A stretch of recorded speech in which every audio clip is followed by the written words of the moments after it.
Public garden పరవశంతో తిలకిస్తోంది అనురాధ. మధుకర్ను పిల్లలు అనేక రకాల ప్రశ్నలతో వేధిస్తున్నారు. మిస్టర్ మధు. ఇద్దరూ అటు చూశారు. ఫుల్ సూట్లో ఓ వృద్ధుడు నిల్చున్నాడు. బొజ్జ మీద నుండి ప్యాంటు జారకుండా పట్టుకుంటూ. ఓ, గుడ్ ఈవినింగ్ సార్. సంతోషంగా లేచి మధుకర్ కరచాలనం చేశాడు.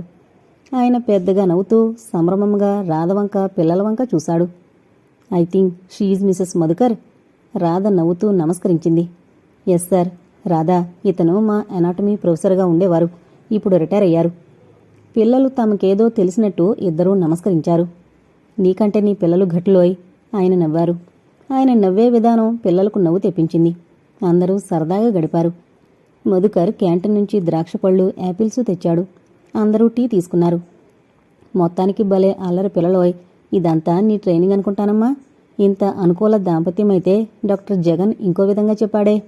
పోనీయండి, మన వాళ్ల కబుర్లేమిటోయ్. క్షణం మధుకర్ ముఖం నల్లబడింది. అంతలోనే సర్దుకుని మాటల్లోకి దిగాడు. అతను వెళ్లేప్పుడు వీళ్ళని ఆహ్వానించి వెళ్ళాడు. నేను బెంగళూరులో ఉంటున్నానమ్మా, ఒకసారి తప్పక రండి. నేను వచ్చేవాణ్ణి, కానీ రేపు 6:30 బండికి వెళ్ళిపోతున్నాను. అతను కనుమరుగావుగానే తృప్తిగా నవ్వాడు. భలే సరదా మనిషి. తలెత్తి అటు చూసిన అతని ముఖం కోపంతో జేవురించింది. అంతలో ఏముంచుకొచ్చిందబ్బా అని అనురాధ ఆలోచనలో పడింది. అంతలో చెరువులో నవ్వులు వినిపించాయి. మళ్ళీ అందమైన పిట్టను పట్టాడు. ఏమందం లేదు, మన ఇంద్రకు సాటియా? పూరు ఫెలో, వట్టి నాటు రకంలా ఉంది. ఓ 5-6 యువతులు నిలబడి నవ్వుతున్నారు. తను పంపిన చీరల్లోకెల్లా అందమైన షిఫాన్ చీర ఉన్న అమ్మాయే ఇంద్రిగా గ్రహించింది అనురాధ. అక్కడే ఉంటే మధుకర్ ఆవేశం ఎంత ప్రమాదానికైనా దారి తీయచ్చు. లేవండి వెళదాం. లేచి బాబునెత్తుకుంది. పాపను చేత్తో పట్టుకుంది. చటుక్కుని లేచాడు మధుకర్ పాపనెత్తుకుని. అనురాధ భుజం చుట్టూ చెయ్యేసి ఆమెతో జంటగా కారువైపు సాగాడు. రాధ ముఖం పక్కకు తిప్పుకుంది. ఇంద్రుని చూసి అతడు అలా చేశాడంటే బాధ అనిపించింది. వెళ్లి కారులో కూర్చుంది. కారు స్టార్ట్ చేసి రాధను పలకరించాడు మధుకర్. నా ప్రవర్తనకు కోపం వచ్చిందా? ఏదో పిచ్చి కసిరేగింది, సారీ. ఇలాంటివి నీకు కష్టంగా ఉన్నా భరించక తప్పదు. నా వంటివాడి సాహచర్యంలో అతని వాలకం చూస్తే కోపానికి బదులు జాలి కలిగింది. మాట మారుస్తూ సరుని చూసి వెళదామా అంది. వెంటనే కారు ఆ వైపు మళ్ళింది. కారులోని కుటుంబాన్ని చూసి సరోజ హృదయం ఉప్పొంగిపోయింది. ఆనందం ఆపుకోలేక పిల్లలను ముద్దులతో ముంచెత్తింది. అన్నయ్య, నాకెంత సంతోషంగా ఉందని. ఆ సంతోషం కాస్త బావగారు వచ్చే వరకు దాచిపెట్టు. పద, మీ వార్డెన్ పర్మిషన్ ఇస్తే కాఫీ తాగొద్దాం. సరోజ 5 నిమిషాల్లో వచ్చింది. అందరూ కోటి దగ్గర తాజుకు వెళ్లారు. అన్నయ్య, నిజంగా నిన్ను మళ్ళీ మామూలుగా చూస్తాననుకోలేదు అంది ఉత్సాహంగా. అదంతా నీ చలవే కదూ సరు. కాదన్నయ్య. రాధ విశాల హృదయం, ఓర్పు, నేర్పు. చాలు తల్లి దండకం, ఇంకేదైనా చెప్పు. కాఫీ తాగి అరగంట కబుర్లతో కాలక్షేపం చేశారు. సరోజ ఏదో జ్ఞాపకొచ్చినట్టు త్వరగా వెళ్లాలన్నయ్య, మొన్న పెద్ద గండం గడిచింది. ఏంటమ్మా, మీ హెడ్ క్లర్క్ చేత చివాట్లు తప్పాయా? పూరాదా, ఎప్పుడు ఏదో చెప్తే అది పట్టుకుంటావు. నిజంగా తలుచుకుంటే ఒళ్ళు జల్దరిస్తుంది. అబ్బా, ఊరించక చెబుదూ విసుక్కుంది రాధ. మధుకర్ మౌనంగా వినసాగాడు. మొన్న అనుకోకుండా మా ఫ్రెండ్ ఇంటికి వెళ్ళాను. తెలుసుగా సుధా, మలక్పేట దూరం. త్వరగా వచ్చేయాలని అనుకున్నాను. అనుకోకుండా ఆలస్యం జరిగింది. వాళ్ళ తమ్ముణ్ణి తోడు పంపుతానంది. 9 కాలేదు, వెళతానని రిక్షా చేసుకున్నాను. ఎటు వెళ్లేది చూడకుండా ఆలోచిస్తూ కూర్చున్నాను. దిగు ఆజ్ఞ వినిపించేసరికి అదిరిపడి చూశాను. రిక్షావాడు ఇంకో 2 నిల్చునున్నారు. నిర్మానుష్యమైన రోడ్డు. వణుకు పుట్టుకొచ్చింది. మాట్లాడకుండా పరసందించాను. దిగు, నీతో కాస్త పనుంది. నా పై ప్రాణాలు పైనే పోయాయి. నాతో ఏం పని అన్నాను కూడ తీసుకుంటూ. అందమైన ఆడవాళ్ళతో ఉండే పనేమిటో తెలీదేమిటి అంటూ చేయిపట్టి లాగాడు. దగ్గరలో కారు హెడ్లైట్స్ కనిపించాయి. ధైర్యం చేసి గట్టిగా అరిచాను. మరుక్షణం నా గోబ గుయ్యమంది. అంతే, తేరుకునేటప్పటికీ ఓ యువకుడు నన్ను పట్టుకుని ఏమో చెప్తున్నాడు హిందీలో. నెమ్మదిగా ధైర్యంగా కళ్ళు విప్పాను. పక్కన కారు ఆగుంది. అందులో ఓ ముసలమ్మ కూర్చునుంది. నిజమా? రాధా, మధుకర్ ఒకేసారి అడిగారు. నిజంగా రాధా, వాళ్ళు తమ కారులో తెచ్చి వదిలేశారు. ఆ క్షణం తలుచుకుంటే కంపరమెత్తుతోంది. అలా ఆలస్యమైతే ఇంటికి ఫోన్ చేయొచ్చుగా, అభిమానవంతురాలవాయే నిష్ఠూరంగా మాట్లాడాడు మధుకర్. వాళ్ళెవరో పుణ్యాత్ములు. ఈ విషయం పెద్దమ్మతో చెప్పద్దు. సరే పద, ఆలస్యమవుతోంది. రాధ లేచింది. అందరూ లేచారు. సరోజను వదిలి మధుకర్ కుటుంబం ఇల్లు చేరింది. మధుకర్ నిద్ర రాక అటు ఇటూ పొర్లుతున్నాడు. ఇందిరకు ఒక్కసారి పిల్లల్ని దగ్గర తీసుకుని ముద్దు పెట్టుకోవాలనిపించలేదా? మనిషా బండ్రాయా? అంత స్వచ్ఛంగా ఎలా నవ్వగలుగుతోంది? ఇక్కడ ఉన్న చీర ఆమె దగ్గరికి ఎలా వెళ్ళింది? అనురాధ పిల్లలకు పక్క సర్ది తన పక్క దులుపుకుంది. భర్త పిలుపు విని పిలిచారా? అవును, ఇలారా. చేత్తో మంచం మీద కూర్చోమన్నట్టు చూపించాడు. అనురాధ గుండెలు వేగంగా కొట్టుకోసాగాయి. వెళ్ళి కూర్చుంది. మొన్న కాల్చేయమన్న దుస్తులు కదూ? కాల్చలేదు కదా? అనురాధ పై ప్రాణాలు పైన ఎగిరిపోయాయి. అతని కోపం ఇదివరకే రుచి చూసింది. అవును అంది కడకు. అయితే నువ్వే పంపావా? లేదు, తీసుకెళ్లమని ఫోన్ చేశాను. వాళ్ల మనిషిని పంపారు. అదీ కాక అన్ని చీరలు కాల్చడానికి మనసొప్పలేదు. అలాంటి ఆడంబరాల కోసమే అన్నింటినీ దూరం చేసుకున్న అభాగ్యురాలు. అందుకే పంపించాను. అనురాధ, నీ హృదయ వైశాల్యం నేనెలా వర్ణించేది? ఆశ్చర్యంగా తలెత్తింది. అతని ముఖాన కోప చిహ్నాలు లేవు. ఆవేదన పడుతున్నట్టు స్పష్టంగా తెలుస్తోంది. నా మనసులో ఎన్నో ఊహలు కదిలి బాధించాయి. ఈరోజు స్పష్టమైంది నా ఊహలు నిరాధారమని. చూసావుగా, హేళన చేయడం తప్ప తన రక్తంలో రక్తం పాపను బాబును చూసి అంతలా ఎలా నవ్వగలిగిందో. అవును, అదే నాకు ఆశ్చర్యంగా ఉంది. రాధ కూడా ఆలోచించసాగింది. నిర్గంధ కుసుమం అనుకుంది. మంచినీళ్లు తెచ్చిపెడతావా? ఆలోచిస్తూ మరిచిపోయాను. రాధ మంచినీళ్ళకెళ్ళింది. మధుకర్ కళ్ళు మూసుకున్నాడు. అతని కళ్ళల్లో రాధరూపం ప్రత్యక్షమైంది. ఏంటి ఈ అపరిచిత యువతి అంతలా ఆకర్షిస్తోంది? తను ఇంత చంచల హృదయుడా? తన కోరిన బలవంతంగా తప్ప తన కోరిక నెరవేరుతుందా? మామ కొడుకును ప్రేమించి మోసపోయిందని సరు చెప్పింది. క్షణం అతనిలో పురుషత్వం పడగవిప్పింది. అనురాధ పవిత్రంగా ఉందని అనుకోవచ్చా? నిదర్శనం? చి, ఇలాంటి పవిత్ర మూర్తిని గురించా ఈ ఆలోచనలు? తను ఒకప్పుడు ఇందిరను ప్రేమించానని మోసపోలేదు. లేవండి, మంచినీళ్ళు తెచ్చాను. మధుకర్ లేచి మంచినీళ్లు ఒక చేత్తో అందుకొని రెండో చేత్తో అనురాధను దగ్గరగా లాక్కున్నాడు. అణువణువు పులకరించగా అతని నుండి విడిపించుకోబోయింది. ఏం తప్పుగా ప్రవర్తిస్తున్నానా అంటూ వదిలేశాడు. లేదు లేదు, అతని పాదాలు వాటేసుకుని కూర్చుంది. మధుకర్ కరిగిపోయాడు. అను కొత్త సంబోధనకు పరవశించింది. ఇప్పుడే వస్తాను. 5 నిమిషాల్లో గులాబీ దుస్తులు ధరించొచ్చింది. సంభ్రమంగా చూస్తూ సర్వం మరిచి ఆమెను తన బాహువుల్లో బంధించాడు. ఏది, నీ కళ్ళల్లో నా నీడ చూడని? 2 ముత్యాల వంటి నీటి బిందువులు కనిపించాయి. ఎందుకను? అది కాదండి, నా గత చరిత్ర వింటే. నిన్ను అనుమానించే సంకుచిత స్వభావుని మాత్రం కాను. సరోజ అంతా చెప్పింది. గతం నాస్తి, భవిష్యత్తు స్వర్గంగా మార్చుకుందాం. కానీ అను, నన్ను ఒక సందేహం అనుక్షణం పీడిస్తూనే ఉంటుంది. మనలో అలాంటివి ఉండకూడదు. చెప్పండి. నన్ను హృదయపూర్వకంగా స్వీకరించగలవా? చెప్పను, మాట్లాడవేం. ఎంత చేదైనా నిజమే చెప్పాను. ఏం మాట్లాడను? ప్రేమంటే అర్థం కాని వయసులో బావను ప్రేమించాననుకున్నాను. ఆ ఇంట్లో అత్తయ్య పెట్టే బాధలకు బావ నుండి సానుభూతి లభించింది. కాబట్టి అతన్ని మరిచిపోలేనేమో అనుకునేదాన్ని. అదంతా నా భ్రమ మాత్రమే. మాంగళ్యధారణ జరిగిన మరుక్షణం నుండే నా భావాలు మీ చుట్టూ తిరిగేవి. మీరు పాడైపోతుంటే చూడలేకపోయేదాన్ని. మీరు దూరంగా పొమ్మన్నా దగ్గరగా రావాలనిపించేది. మీరు నమ్మినా నమ్మకపోయినా నిజం. నాలో మీరు తప్ప ఎవరూ లేరు. నిన్ను నమ్మకుంటే ఈ ప్రపంచంలో ఎవరినీ నమ్మలేను. కొంచెం జారివిడిచినా తన పెన్నిదిని ఎవరో లాక్కుపోతారు అన్నంత భయంగా దగ్గరకు లాక్కున్నాడు. భర్త బలమైన బాహు మధురమైన లాలంలో సర్వం మరిచి నిద్రపోయింది ప్రశాంతంగా. అను అను అని భర్త లేపడంతో లేవబోయింది. మధుకర్ చెయ్యి అడ్డుపడింది. మా వారు మంచివారు. 5:30 అయింది. పిల్లలు లేస్తారు, వదలండి. రాధను సంతోషంతో చూస్తే మరీ అందంగా కనిపించింది. రాధా, ఈ చొక్కాను లేని పడవను దరిచేర్చావు. ఉదయమే దండకం మొదలుపెట్టారు అని భర్త కళ్ళు చేత్తో మూసి మృదువుగా కళ్లను చుంబించి లేచింది. బ్లాంకెట్టు అతనికి సరిగ్గా కప్పి బయటకొచ్చింది. అనురాధ అనురాగ సాగరంలో అందర్నీ ముంచివేసింది. మధుకర్ మెల్లమెల్లగా తాగుడు మానేశాడు. జీవితం ప్రశాంతంగా గడపసాగారు. కాని అప్పుడప్పుడు రాఘవయ్య గారి జ్ఞాపకం రాధను బాధించేది. ఎలా ఉన్నాడో ఆలోచిస్తూ నిల్చొంది రాధ. అను, ఏంటలా ఉన్నావు? వెనకకు చూసింది. భర్త నిలబడున్నాడు. ఏమీ లేదు, తప్పించుకో చూసింది. చెప్పకూడదైతే వదిలే.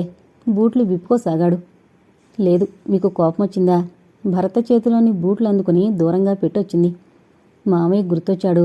ఆయన అవస్థ తలుచుకుంటే ఏంటోగా అనిపించిందండి. మరేం లేదు. వెళ్ళివద్దామా వారింటికి? అను, నువ్వు ఈ ఇంటి లక్ష్మివి, కంటతడి పెట్టకూడదు.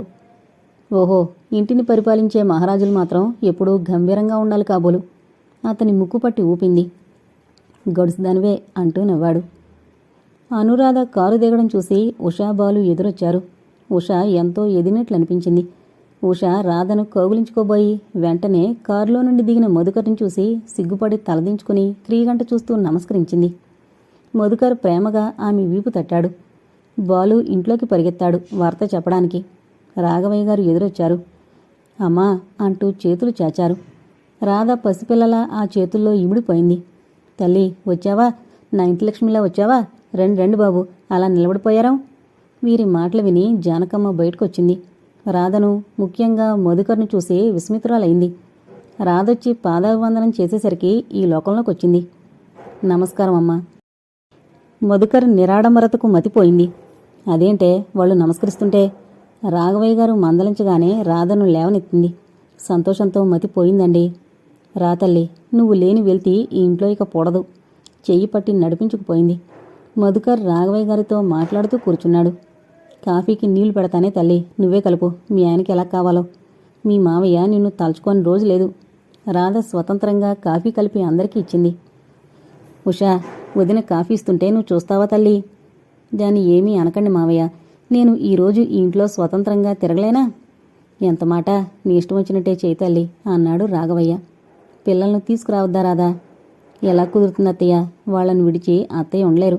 ఆవిడ్ని పిలుద్దామంటే నువ్వు ఒక్కసారైనా రాకపోతివి. ఏంటోనా అమ్మాయి, ముఖం చెల్లలేదు.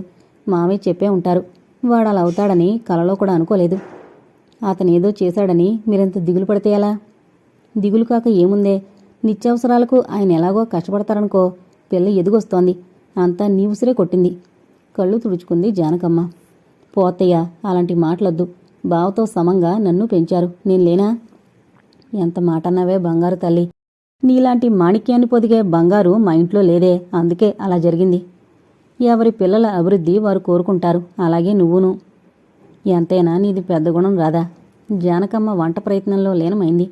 అటు అత్తకు వంటలో సహాయం చేస్తూ, ఇటు మామ భర్త మాట్లాడే మాటల్లో మాట కలుపుతూ తిరిగింది అనురాధ.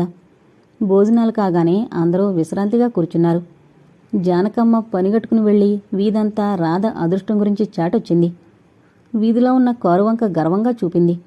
జానకమ్మ సంతోషానికి జాలిగా నవ్వుకుంది రాధ. మావయ్య, డబ్బు పంపొద్దని రాశారు. అవునమ్మా, ఆడబిడ్డ సొమ్ముతునే అల్పులు అనుకున్నావా? అప్పుడేదో అవసరం, పెళ్లి కాలేదు కాబట్టి తీసుకున్నాను. మీ కూతురుంటే పంపితే మీరు నిరాకరించేవారా? నువ్వు నా కూతురు కాదని ఎవరనగలరు? ప్రేమగా తల నిమురుతూ, కూతురు సొమ్ముతో మీ మావయ్య తన జీవితం వెళ్లమారుస్తాడని ఎలా అనుకున్నావు? నీకు నేనేమీ చేయలేకపోయాను. అయినా భగవత్ కృప వల్ల అయినింటి ఎల్లాలవయ్యావు. నీకు భగవంతుడు తోడున్నాడు కాబట్టి కలతలన్నీ తీరాయి. అదే పరమానందం తల్లి. మావయ్య, మీరి వయసులో ట్యూషన్లు చెప్పడం నేను సహించలేను. పని వల్ల శరీర దారుఢ్యం పెరుగుతుందే గాని తరగతి తల్లి. ఈసారి పంట కూడా బాగానే ఉంది. నువ్వు సంతోషంగా ఉంటే అదే చాలు. ఉషను బాలును పంపండి, అక్కడే ఉండి చదువుకుంటారు. ఎలా కుదురుతుంది తల్లి? వాళ్ళిద్దరూ లేకుంటే ఈ ఇంట్లో మేముండగలమా? రాధ ఎంత బ్రతిమాలనా రాఘవయ్య గారు ఏ విధమైన సహాయం స్వీకరించడానికి అంగీకరించలేదు. మధుకర్ ఇక వెళదామా అన్నట్టు చూశాడు. రాధ లేచింది. అదేంటొదినా, ఒక నెల రోజులు ఉంటానన్నావు. ఉష బొంగుమూతి పెట్టింది. నీ పెళ్లికుంటాను. అందరూ నవ్వారు. జానకమ్మ ఓ జాకెట్టు గుడ్డ, పళ్ళు, పసుపు, కుంకుమ ఇచ్చింది రాధకు. కారు సాగుతోంది. రాధ ఎంత ఆపుకుందామన్నా దుఃఖం ఆగలేదు. చెంపల మీదుగా జాలువారే కన్నీరు ఒత్తుకోవడం కూడా మరిచిపోయింది. ఒక చేత్తో స్టీరింగ్ కంట్రోల్ చేస్తూ రెండో చేత్తో రాధను దగ్గరకు లాక్కున్నాడు మధుకర్. అను, కన్నీరెందుకు? చిన్ననాటి విషయాలేమైనా గుర్తుకొచ్చాయా? భర్త భుజంపై తలవాల్చింది. లేదు, మామి స్థితికి జాలిస్తుందండి. 2-3 నెలలకే ఎంతో పెద్దవారైనట్టు కనిపించారు అంది కళ్ళొత్తుకుంటూ. చా, ఏదైనా మార్గం ఆలోచించాలి గాని ఏడుస్తారా? నువ్వెళ్ళి ఒకసారి మోహన్ను కదిపి చూడు, నీ మాట వినొచ్చు. నాకు నమ్మకం లేదు. లేదను, నీ మాట నిరాకరించడని అనుకుంటున్నాను. ప్రయత్నం చేసి చూడు, ఫలించలేదా ఇంకో మార్గం చూద్దాం. అలాగే, నేనక్కడికి వెళ్ళడం మీరు హృదయపూర్వకంగా అంగీకరిస్తున్నారా? అను, నన్ను అనుమానిస్తున్నావా? నీపై నాకెంత నమ్మకమో నాపై కూడా నాకు లేదు. ఒకనాడు నిన్ను అమితంగా ద్వేషించబోయాను, కానీ నీ ప్రేమతో అన్నింటినీ దూరం చేశావు. పెళ్ళి అనే పదాలకు అర్థం కల్పించావు. నోరెత్తితే మొదలవుతుంది దండకం. మీతో మాట్లాడను. దూరం జరిగి కూర్చుంది. మధుకర్ నవ్వుతూ మళ్ళీ దగ్గరకు లాక్కున్నాడు. నువ్విలా అలిగితే నేను స్టీరింగ్ వదిలేస్తాను. చా అశుభం. ధూళిలో కలిసిపోయే నన్ను ఈనాడు ఇంత గౌరవం పొందే అవకాశం కలగజేసిన ప్రేమమూర్తులు, దేవతా స్వరూపులు. ఆపు, తిక్కవేషాలు వేస్తే ఏం చేస్తానో చూడు. ఇద్దరూ నవ్వుకున్నారు. నైట్ డ్యూటీ చేసొచ్చాడు మధుకర్. కాలకృత్యాలు తీర్చుకుని పలహారం చేసి మంచం మీద పడుకున్నాడు. అనురాధ వచ్చింది. స్వీట్ల ప్లేటు తీసుకుని, ఇవి తీసుకోండి. కొంచెం పైకి లేచి నోరు చాపాడు. ఇది మరీ బాగుంది. ఓ కోవబెళ్ళ తీసి నోట్లో పెట్టింది. ఎక్కడవని అడగరేం, చెప్పమన్నట్టు తలాడించాడు. ఈ రోజుతో చిక్కులన్నీ తీరిపోయాయి. ఇవి చూడండి. అతను జరిగి చోటిచ్చాడు. అనురాధ కూర్చుని రసీదులు చూపింది. కొట్లలో, బ్యాంకుల్లో అప్పు పూర్తిగా చెల్లింపైన రసీదులు. సంతోషాతిశయంతో రాధను దగ్గరకు లాక్కున్నాడు. ఆవేశంతో ముఖమంతా ముద్దులతో నింపివేశాడు. చెదిరిన కుంకుమ సవరిస్తూ, అను, ఇదంతా నీ చలవు కదూ.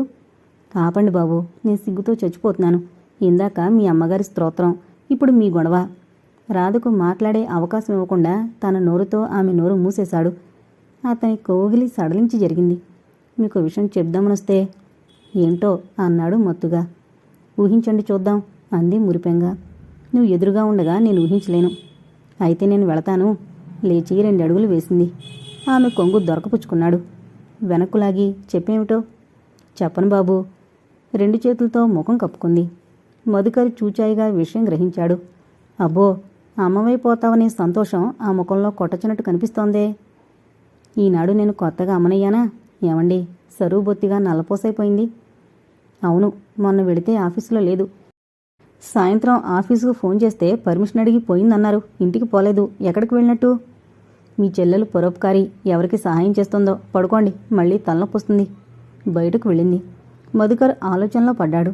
అతనిలో ఏదో కలవరం బయలుదేరింది. తన సంతానాన్ని చూసి పాపను బాబును నిర్లక్ష్యం చేయదు కదా అనురాధ. మొదట పాప బాబు పుట్టినప్పుడు తల్లి సంతోషించలేకపోయింది. ఈనాడు తను సంతోషించలేకపోతున్నాడు. తమ సంసారంలో మళ్లీ కలతలు రేగవు కదా. అనుమానపు నీడలు వెంటాడగా ఎప్పుడో నిద్రపోయాడు. అలికిడి విని కుడుతున్న టేబుల్ క్లాత్ బల్లపై ఉంచి తలెత్తింది. మెడలో పూలమాలలతో వెంట ఓ యువకుణ్ణి వెంటబెట్టుకొచ్చింది సరోజ. ఆ యువకుణ్ణి చూసి రాధ కొయ్యబారిపోయింది. ఆగంతకుడెవడో అర్థం చేసుకుని ఆనందంగా ముందుకొచ్చి సరోజను కౌగిలించుకుంది. అన్నయ్య లీడా వదినా? ఉన్నారు, నిద్రపోతున్నారు. వాళ్ళని కూర్చోబెట్టి మధుకర్ను లేపింది. మొదట సరోజ మెడలో దండలు చూసి తెల్లబోయాడు. సరోజ వంగి పాదాభివందనం చేసింది. ఆ యువకుడు చిరునవ్వుతో తల కొంచెం ముందుకు వంచి నమస్కరించాడు. వీరు మా అన్నయ్య వదిన. వీరు చెప్పలేక నవ్వింది. మధుకరు నవ్వుతూ, చెప్పనక్కర్లేదు బావగారు. సరోజను అక్కున చేర్చుకుని అతనితో కరచాలనం చేశాడు. I am very glad you meet you. అందరూ కూర్చున్నాక రాధ వెళ్ళి కాఫీ తెచ్చింది. ఇక వెళదామా? సరోజ వంక చూశాడా యువకుడు. సరు, ఇంత తొందరపడతావనుకోలేదు. మాకు మాట మాత్రం చెప్పకూడదా అన్నాడు నొచ్చుకుంటూ మధుకర్. అది కాదన్నయ్య, నా స్వభావం నీకు తెలుసుగా. నాకు మంచిదని తోస్తే అది చేసి తీరతాను. అందుకే మా వాళ్లకు దూరం అయ్యాను. ఇక ఇది కులాంతర వివాహం. ఎంతమంది హర్షిస్తారంటావు? అందుకే చెప్పలేదు. అంటే బావగారు? ప్రశ్నార్థకంగా చూశాడు. మహమ్మదీయులు అంది తలంచుకుని. అనురాధ, మధుకర్ ఇద్దరూ ఉలికి పడ్డారు. అవును, ఆ రోజు నన్ను దొండగల బారి నుండి రక్షించారని చెప్పలేదు. వారే వీరు. సరు, ఆలోచించి చేశావు ఈ పని అన్నాడు బాధగా. అన్నయ్య, మీరు బాధపడితే ఏం చెప్పలేను. నన్ను ఆశీర్వదించినా నిందించినా మీరే నాకు బంధువులు. బంధువులున్నారని గుర్తుంటే ఇలా చెప్పా పెట్టకుండా వివాహం చేసుకునేదానివా? అతడు మంచివాడే కావచ్చు. అతని కులం తక్కువ, మంది ఎక్కువ అని కాదు. కులాంతర వివాహమే నా పట్ల ఎలా పరిణమించిందో చూడు. అతని కులంను స్వీకరించగలవా? నీ ఆచారాలను అతడు మన్నించగలడా? మధుకరి చెప్పేది అర్థం కాకపోయినా గ్రహించగలుగుతున్నాడు పెళ్లి కుమారుడు. అందరూ మీలాగే ఎందుకుంటారు? అవసరమొస్తే ఆయనకు అనుగుణంగా మారతాను. చేతనైతే నాకు అనుగుణంగా మార్చుకుంటాను. అవివేకంతో విడిపోను. అది మాత్రం నిశ్చయం. సరు, ఆవేశంగా అరిచాడు. సరోజ మాట వరసకన్నా అతని చేతగానితనాన్ని ఎత్తి చూపినట్లయింది. దాంతో అతనికి కోపం, బాధ వెనువెంటనే వచ్చాయి. ప్లీజ్ బావగారు, ఈ శుభ సమయాన ఆవేశాలు, అనుమానాలు వద్దు. ఒకరి అదృష్ట దురదృష్టాలు కాలమే నిర్ణయిస్తుంది. మీ గురించి రోజా ఎంతో ఉన్నతంగా చెప్పింది. ఆ భావన అలాగే ఉండనివ్వండి. ఇంగ్లీష్లో జవాబు చెప్పాడతను. మధుకర్ లజ్జితుడయ్యాడు. సారీ, మీ పేరు చెప్పనేలేదు అన్నాడు మృదువుగా కంఠాన్ని మార్చి. నా పేరు సహీద్. ఇక వెళదామా రోజా? పదండి. పెద్దమ్మ లేదా వదినా? ఇప్పుడే అలా పక్కింటికి వెళ్ళింది. అప్పుడే వెళతారా? భోంచేసి వెళ్ళండి. భోజనం చేశాం వదిన. వారి తల్లిని ఇంకా చూడలేదు. మళ్ళీ వస్తాం. ఇంతలో శాంతం వచ్చింది. సరోజ, సహీదులు వంగి ఆమె పాదాలనంటారు. తెల్లబోయి చూస్తూ ఏమేమో ఆశీర్వదించింది. సరోజను లేవనెత్తి గుండెల కదుముకుంది. కంటనీరు తిరిగింది. ఆమె చెక్కిళ్ళు నిమిరింది. నీ పెళ్లి నా చేతుల మీదుగా చేద్దామనుకున్నాను. అది కాలేదు. నా కోరిక ఏది తీరింది గనుక కళ్ళొత్తుకుంది. వెళ్ళొస్తాం పెద్దమ్మా. సహీదు తన అడ్రస్ ఉన్న కార్డు తీసి మధుకరికిచ్చాడు. అప్పుడేనా? ఉండండి. వెళ్ళి అమ్మా, బావగారి తల్లిని చూడాలట. మధుకర భయం మధుకరది. అతని కులం మతం ఆరా తీసి తల్లి ఏం గొడవ చేస్తుందోనని. అవును పెద్దమ్మ, అత్తగారిని చూసి మళ్ళీ వస్తాంగా. అన్నయ్య, వదిన, మీరు రండి. సరోజ నడిచింది. సహీద్ అందరికీ నమస్కరించి ఆమెను అనుసరించాడు. అదేంటమ్మాయి, ఎవరట? కులం గోత్రం ఏమన్నా చెప్పిందా? ఇద్దరూ మాట్లాడలేదు. ఇద్దరూ మాట్లాడరేమరా? కొంపతీసి హరిజనుడేమిటి? అది అలాగే వాగేది అప్పుడప్పుడు అంది శాంతమ్మ. ముస్లిం అత్తయ్య, ఆయన పేరు సహీద్, అంతే. అనురాధ అక్కడి నుండి జారుకుంది. శాంతమ్మ ఆశ్చర్యంగా బొగ్గలు నొక్కుంది. ఇదెక్కడ విపరీతం? తురకవాళ్లకు మనకు పొత్తు కుదురుతుందే? శాంతమ్మ గొణుక్కుంటూ కూర్చుంది. మధుకర్ అక్కడి నుండి తన గదిలోకొచ్చి ఆలోచిస్తూ కూర్చున్నాడు. మధ్యాహ్నం భోజనాలకు పిల్లలు వచ్చి వెళ్లారు. మల్లమ్మ వెంబడి వాళ్లు వెళ్లగానే బల్ల తుడిచి కంచాలు పెట్టింది. గదిలోకొచ్చి చూస్తే మధుకర్ తీవ్రంగా ఆలోచిస్తున్నట్టు కనిపించాడు. ఇంత మామూలు విషయాన్ని అంతలా ఆలోచిస్తారేం? పదండి, భోంచేద్దాం. పిల్లలు వచ్చి వెళ్లారు. మధుకర్ లేచాడు. నీకు మామూలుగా కనిపిస్తోందా? వాళ్ల ఆచార నియమాలకిది కట్టుబడగలదా? 2-3 నెలల పరిచయంతో అతన్ని ఏం అర్థం చేసుకుంది? అదీకాక మహమ్మదీయులకు బహుభార్యత్వం నిషేధం లేదు. అతడేమో అందగాడు, ధనవంతుడు. అతని ముందు ఇదెందుకు పనికొస్తుంది? మంచినే ఆశిద్దాం. సరోజ తెలివైంది. బహుభార్యత్వం అంటారా? వ్యక్తిగత విషయం. మన వాళ్లలో ఎందరూ లేరు? పిల్లలు లేరని కొందరు, భార్య రోగిష్టిదని మళ్లీ పెళ్లి చేసుకున్నవాళ్లు. ఒకరు తెలివైన వారైతే చాలదాను. అతను తన గతమంతా నెమరవేసుకుని బాధపడుతున్నాడని తెలుసుకుని అతన్ని ఓరడించింది. అది కాదు నా ఉద్దేశం.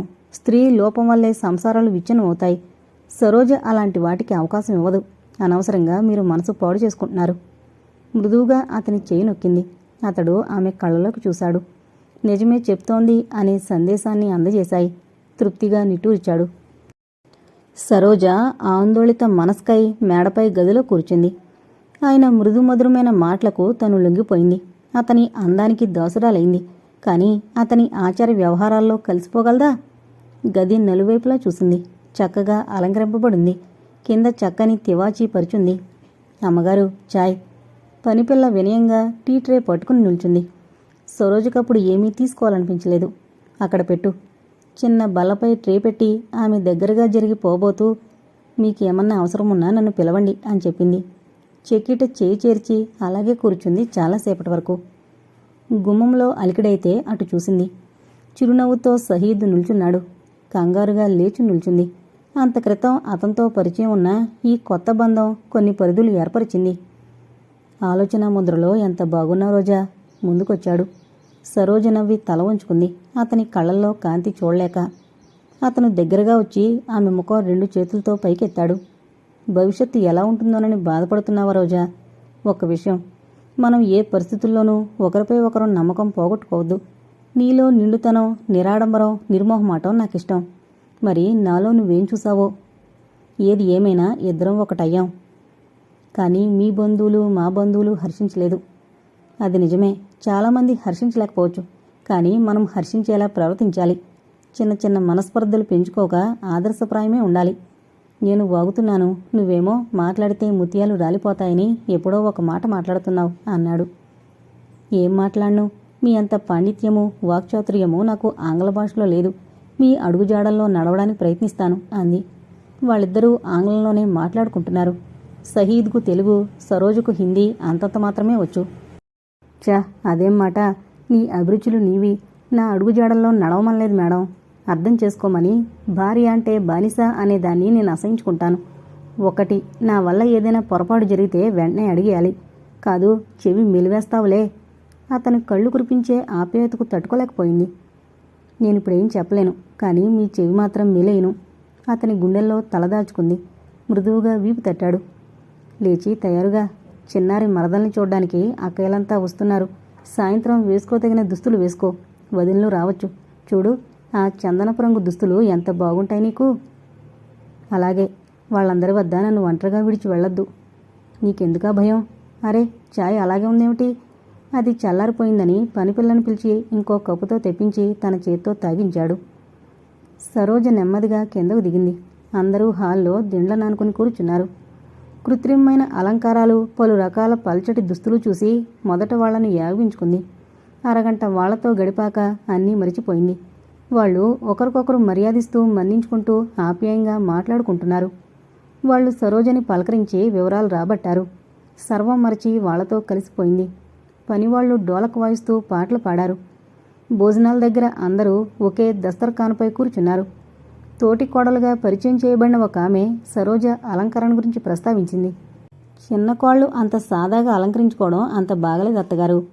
అత్తగారు ఏమంటావన్నట్టు సరోజ వంక చూసింది. సరోజ భర్త వంక చూసింది. సహీద్ నవ్వుతూ వదినికే అంటించాడు. వదిన, లిప్స్టిక్ పోతుందేమోనని పడే అవస్థ చూస్తే ఎవరికి అలంకరించుకోబుద్దవుతుంది? అయినా రోజా అలా ఉంటేనే బాగుంటుందమ్మా అన్నాడు. వదిన చిన్నబుచ్చుకుంటుంది అనుకున్నాడు. కానీ ఆమె నవ్వుతూ, మరిది మా తోటికోళ్లు గట్టిదే, చూపులతోనే ఆజ్ఞాపించగలదు అంది. సరోజ సిగ్గుతో తల వంచుకుంది. సంతోషంగా భోజనం ముగిసింది. అందరూ తాంబూలం సేవిస్తూ భార్యాభర్తల్ని ఒకచోట కూర్చుండబెట్టి బహుమతులిచ్చారు. కొందరు ఆశ్చర్యపోయి చెవులు కొరుక్కున్నారు. అతి సామాన్యంగా ఉన్న యువతిలో ఏం చూసి వివాహం చేసుకున్నాడని. బయటికి మాత్రం ఎవరూ ఏమీ అనలేదు. అందరూ దంపతుల్ని దీవించి వెళ్ళిపోయారు. సరోజ అలసి భర్త గాఢ పరిశ్వంగంలో నిద్రించింది. గదిలో కూర్చుని సిగరెట్ కాలుస్తున్నాడు మోహన్. అతని మనసెందుకో చికాగ్గా ఉంది. నౌకరు రావడంతో సిగరెట్ పట్టుకుని ఏంటన్నట్లు చూశాడు. ఎవరో ఆడామే కారులో మీ కొరకొచ్చారు. అతని మాట పూర్తి కాక మునిపే అనురాధ గదిలోకొచ్చింది. మోహన్ ఊపిరి పీల్చుకోవడం కూడా మరిచిపోయాడు. గుడ్లప్పగించి చూడసాగాడు. నౌకరు ఆమె చొరవకు ఆశ్చర్యపోయాడు. ఏం బావా, గుర్తించలేదా? మరిచిపోతే కదా గుర్తించడానికి. నమ్మమనేనా అంది నవ్వుతూ. ఈ విషయంలో కూడా మోసగించుతాననుకున్నావా రాధా? రాధ తలూపింది. అరే, నిలబడే ఉన్నావు, రా కూర్చో. సోఫా చూపించాడు. రాధ కూర్చుంది. మాలతి ఇంట్లో లేదా బావా? లేరు, వాళ్ళంతా తిరుపతి వెళ్లారు. మీ వారు రాలేదేం? మనుషుల్ని మరామత్తు చేసే మనిషికి తీరికేది? ఇంకా నేను గుర్తున్నానన్నావు. ఈ ఊళ్ళో ఉండి ఒక్కరోజు కూడా రాలేదేం బావా? తలంచుకున్నాడు. ముఖం చెల్లక, అది కాక నా రాక వల్ల నీ సంసారంలో కలతలు రేగుతాయని భయం వల్ల. ఎంత పొరపాటుగా ఊహించుకున్నావు బావా. నన్నిక్కడికి ఎవరు పంపారో తెలుసా? లేదన్నట్టు తలాడించాడు. మా వారు పంపారు. అంత అవసరం వారికి ఏమొచ్చింది రాదా? అవసరం ఉంది గనుకే ఈ మధ్య మా నూరు వెళ్ళాం. అక్కడ పరిస్థితి చూస్తే కడుపు తరుక్కుపోతుంది. ఇది వరకు టీవీగా తిరిగే అత్తయ్య ఇరుగు పొరుగుల ఎత్తిపొడుపులకు తల వంచుకుంటోంది. విశ్రాంతంటే ఏంటో మరిచిపోయారు మావయ్య. పొలం పనులు, ట్యూషన్లు చూస్తున్నారు. నా సహాయం ఏ రూపంలోనూ స్వీకరించడానికి అంగీకరించడం లేదు. అదంతా అమ్మ చాదస్తం రాదా. పొలం మీద వచ్చేది సరిపోదంటే నేను నమ్మను. ఎలా నమ్ముతావు? ప్రతి పైసా లెక్క చూపించి, ఇదిగో నీ కొరకు ఖర్చు చేశామంటే బాగుండేది. తాము ఎన్ని పాట్లు పడైనా సరే నీకు డబ్బు పంపారు. అప్పుడు వస్తువులన్నీ చవక. మావయ్య వ్యవసాయం చేసి మనిద్దరినీ బాగానే పెంచాడు. ఉషను, బోలును చూస్తే జాలేస్తోంది. పరిస్థితి ఇంత దిగజారిపోయిందంటే నమ్మలేను. ఒక పూటలో నువ్వేం తెలుసుకున్నావు? ఆ విషయాలు పోని, ఇన్ని రోజుల తర్వాత మనం ఇలా కలుసుకున్నాం కదా, నీకేం అనిపించడం లేదు? బావా, నువ్వు నన్ను అన్యాయం చేసావు. పేరుకు పెళ్లి చేసుకున్నాను, కానీ అనుక్షణం నువ్వే గుర్తొస్తావు అంటే బాగుండు అనుకున్నాడు. అతను ఆశించిన జవాబు రాలేదు. రాధ అతని వైపు నిర్లక్ష్యంగా చూసింది. ఏమనిపిస్తోందా? నిన్ను చూస్తే అణువణువు జాలితో నిండిపోతుంది బావా. తన వారు కష్టాల్లో ఉన్నా కూడా నిశ్చింతగా అన్నీ మరచి హాయిగా అత్తగారింట్లో కాలక్షేపం చేసేవారిని చూస్తే ఇంకేమనిపిస్తుంది? రాధా, నిజమే బావా, నీ అభిప్రాయం నాకు తెలుసు. నిన్ను మరవలేక బాధపడుతున్నానని భ్రమపడుతున్నావు. అదంతా పీడకలగా ఏనాడో విస్మరించాను. ఇద్దరం ఒక చోట పెరిగాం. ఇద్దరి మధ్య ఆకర్షణ, అభిమానం ఏర్పడ్డాయి. వియోగం సంభవించినప్పుడు బాధపడిన మాట నిజమే, కానీ విశాల ప్రపంచాన్ని చూశాక అన్నీ మరిచిపోయాను. అంత తొందరగా ఎలా మరిచిపోయావు రాధా? రాధ చురుగ్గా చూసింది. ఎందుకు మరిచిపోను? పెళ్లిలోనే ప్రేమ స్పందన జరుగుతుందని తెలుసుకున్నాను. నీ పట్ల జాలి తప్ప మరేం లేదు అంది దృఢంగా. అంతేనా రాధా? మరిదేం సినిమా కాదు బావా, నిన్ను మరువలేను అని అనడానికి. ఒకవేళ పెద్దవారి ఆటంకం వల్ల వివాహం జరగకుంటే కాస్త అభిమానం ఉండేదేమో. రాధ ఎంత నిర్మోహమాటంగా మాట్లాడుతోంది. పరిస్థితులే మనిషిని గట్టిపరుస్తాయి కాబోలు. రాధను వదులుకున్నందుకు తను వీలు దొరికినప్పుడల్లా చింతిస్తున్నాడు. మాలతి, తను వరించి చేసుకున్న మాలతి రోగాల పొట్ట, తిరగని డాక్టరు మొక్కని దేవుడు లేడేమో. రాధ అందంగా ఆరోగ్యంగా నిండుగా ఉంది. నిట్టూర్చాడు. ఏం ఆలోచిస్తున్నారు? నా గురించేనా? అది కాదు, నీ పిల్లలేరి నిన్ను విడిచి ఉండడం విన్నాను. బడిలో వేశాం. బాబు ఇంకా చిన్నవాడు, కానీ బయట పిల్లలతో చేరి బూతులు నేర్చుకుంటున్నాడు. అందుకే వాణ్ణి పంపాల్సొచ్చింది. సరే, ఊరెప్పుడు వెళ్తారు?